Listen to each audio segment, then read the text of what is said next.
all like good news.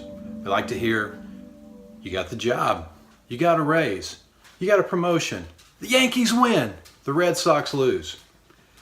We love good news. And the gospel literally means good news. It's the best news that we could possibly hear.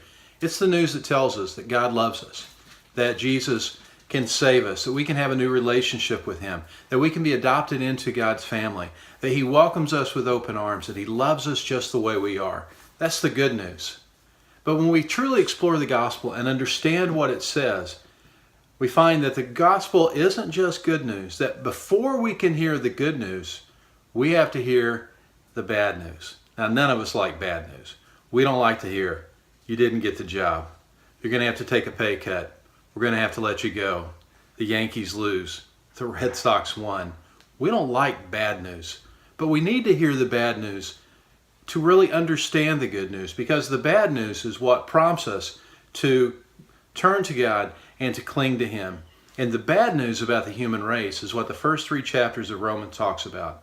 Now, in yesterday's reading, we read how the world got in the shape that it's in, at the progression of sin, and how God judges sin by giving us over to the things that we choose instead of Him. Now, in chapter 2, Paul addresses what many of us think as we read those first, the last several verses of the book of Romans. We say, man, those people are terrible. They're terrible. How could people be like that? And then Paul says, you may think you can condemn such people, but you're just as bad. You have no excuse. I hear that and I go, me? Me? But I'm a good person. Romans 2 keeps going, and it tells us that we aren't. That God is wonderfully kind, tolerant, and patient. That all of His patience is to turn us away from our sin, but all of us stubbornly refuse to turn from our sin. That all of us are equally condemned. And we can put on a good front, and we can hide what we do and all of that, but the one verse that really gets to me is verse 16, where Paul says, and this is the message I proclaim.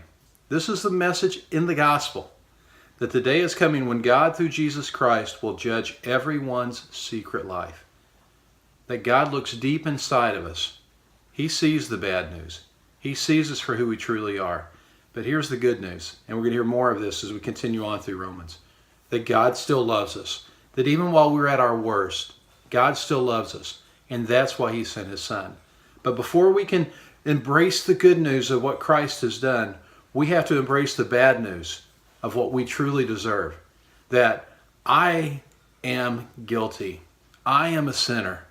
That the evil that God described through Paul in Romans chapter 1, it resides inside of me. I can try to hide it, but when I look deep inside, I see it's there. And God looks deep inside. He knows it's there.